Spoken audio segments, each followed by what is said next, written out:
ક્યારે વિચાર્યું છે કે એક સમયે તક્ષશિલા અને નાલંદા જેવી યુનિવર્સિટીઓ સાથે ભારતનું શિક્ષણ દુનિયામાં શ્રેષ્ઠ ગણાતું હતું? તો પછી એવું તે શું થયું કે આખી સિસ્ટમ જ બદલાઈ ગઈ? ચાલો આજે આપણે એ ઐતિહાસિક સફર પર જઈએ જેણે ભારતના પ્રાચીન જ્ઞાનને આધુનિક શિક્ષણનું સ્વરૂપ આપ્યું. તો આ જ મૂળભૂત સવાલ છે. આ સવાલ ખાલી ઇતિહાસનો નથી પણ આપણા વર્તમાનનો પણ છે. આજે આપણે જે શાળાઓ અને કોલેજો જોઈએ છે એના મૂળ ક્યાં છે? ચાલો આ સફર શરૂ કરીએ અને શોધી કાઢીએ કે ભારતીય શિક્ષણની દિશા હંમેશા માટે કેવી રીતે બદલાઈ ગઈ. તો જુઓ, અંગ્રેજો આવ્યા એ પહેલાં ભારતની પોતાની એક ખૂબ જ જીવંત શિક્ષણ પરંપરા હતી. એવું નહોતું કે અહીં કશું નહોતું. તક્ષશિલા અને નાલંદા તો હતા જ, પણ ગામડે ગામડે પાઠશાળાઓ હતી જ્યાં ગુરુ શિષ્ય પરંપરાથી જ્ઞાન આગળ વધતું હતું. આ જૂની વ્યવસ્થા કેવી હતી એ સમજવું ખૂબ જ જરૂરી છે. અહીંયા સ્ક્રીન પર જુઓ, બે અલગ દુનિયા સામસામે આવી ગઈ. એક બાજુ પાઠશાળા અને મદરસા, જ્યાં ધાર્મિક ગ્રંથો અને મૌખિક પરંપરા મુખ્ય હતી, અને બીજી બાજુ પશ્ચિમી સિસ્ટમ, જેમાં એક નક્કી અભ્યાસક્રમ હતો, છાપેલા પુસ્તકો હતા, અને સૌથી મોટો ફેરફાર અંગ્રેજી ભાષા. આ ફક્ત ભણાવવાની રીત નથી બદલાઈ રહી, લોકોની વિચારવાની રીત પર પણ આની ઊંડી અસર થવાની હતી. તો સવાલ એ છે કે આટલો મોટો બદલાવ આવ્યો ક્યાંથી? કયા એવા સરકારી નિર્ણયો હતા જેને ભારતીય શિક્ષણનો નકશો જ બદલી નાખ્યો? ચાલો એ નિર્ણાયક પળો પર એક નજર કરીએ. આ 3 તારીખો ખરેખર બહુ જ મહત્વની છે. સૌથી પહેલાં 1813માં ઈસ્ટ ઇન્ડિયા કંપનીએ પહેલીવાર સ્વીકાર્યું કે ભારતીયોના શિક્ષણ માટે પૈસા ખર્ચવા એ તેમની જવાબદારી છે. પછી આવ્યો 1835નો ટર્નિંગ પોઈન્ટ, મેકોલે. એમણે દલીલ કરી કે ભારતીયોને અંગ્રેજી શીખવવું જોઈએ, જેથી તેઓ રંગ અને લોહીથી ભલે ભારતીય રહે પણ વિચાર અને બુદ્ધિથી અંગ્રેજ બને. અને છેલ્લે 1854માં વુડના ખરીતાએ તો આખી સિસ્ટમનો પાયો જ નાખી દીધો, જેના આધારે આજની યુનિવર્સિટીઓ પણ ચાલે છે. હવે વુડના ખલીતાએ ઉચ્ચ શિક્ષણના દરવાજા તો ખોલ્યા, પણ સવાલ એ હતો કે કોના માટે? દેશની અડધી વસ્તી એટલે કે સ્ત્રીઓ, એમના માટે તો આ દરવાજા લગભગ બંધ જ હતા. જૂની રૂઢિઓ અને પરંપરાઓનો પહાડ ઓળંગવો એ યુનિવર્સિટી બનાવવાથી પણ અઘરું કામ હતું.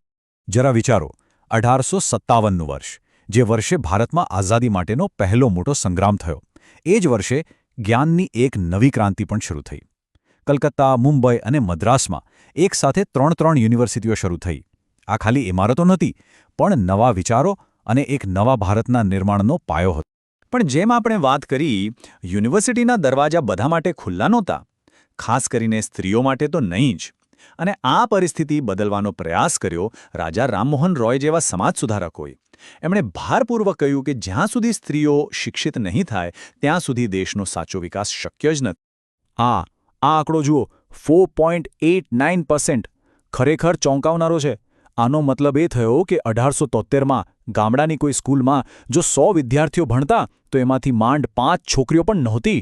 આ ખાલી એક નંબર નથી, એ સમયના સમાજની માનસિકતા અને પડકારોનું આ જીવતું જાગતું ઉદાહરણ છે. પણ શું શિક્ષણનો મતલબ ખાલી ડિગ્રી મેળવવી કે નોકરી કરવી એટલો જ હતો? ના, બિલકુલ નહીં. એ સમયમાં શિક્ષણ સામાજિક જાગૃતિ અને સુધારાનું એક બહુ મોટું હથિયાર બન્યું.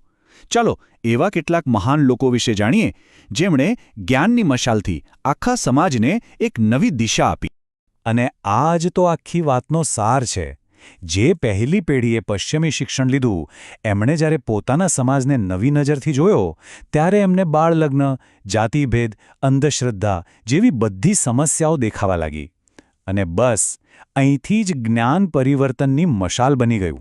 આ સામાજિક સુધારાના આંદોલનમાં એક એવું વ્યક્તિત્વ હતું જેમનો અવાજ સિંહ જેવો ગુંજતો હતો. એ હતા સ્વામી દયાનંદ સરસ્વતી. એમણે આર્ય સમાજની સ્થાપના કરી, જેણે ફક્ત ધર્મ પર જ નહીં પણ ભારતના સમાજ અને શિક્ષણ પર ખૂબ ઊંડી છાપ છોડી. આર્ય સમાજનું સૂત્ર હતું, વેદો તરફ પાછા વળો. હવે આનો મતલબ એ નહોતો કે પશ્ચિમી શિક્ષણનો વિરોધ કરો, પણ એમનો હેતુ એ હતો કે ભારતીય સંસ્કૃતિના જે સારા તત્વો છે એને આધુનિક શિક્ષણ સાથે જોડો. એટલે જ એમણે છોકરીઓના ભણતર અને ગુરુકુળ જેવી આપણી જૂની પદ્ધતિઓને ફરીથી પ્રોત્સાહન આપ્યું. એક તરફ દયાનંદ સરસ્વતી ભારતના ભૂતકાળને ફરીથી જીવંત કરી રહ્યા હતા, તો બીજી તરફ એક યુવાન સંન્યાસી ભારતના જ્ઞાનને આખી દુનિયાના ભવિષ્ય સાથે જોડી રહ્યા હતા. અને એ હતા સ્વામી વિવેકાનંદ. એમના માટે શિક્ષણનો મતલબ ફક્ત પુસ્તકો વાંચવા એકલો નહોતો. સ્વામી વિવેકાનંદનું આ એક વાક્ય આખી ફિલોસોફી સમજાવી દે છે. એમણે કહ્યું કે સાચું શિક્ષણ એ છે જે માણસને ફક્ત પોતાના માટે નહીં પણ બીજાની સેવા કરવા માટે પણ સક્ષમ બનાવે. એ શિક્ષણ જે ચારિત્ર્યનું નિર્માણ કરે.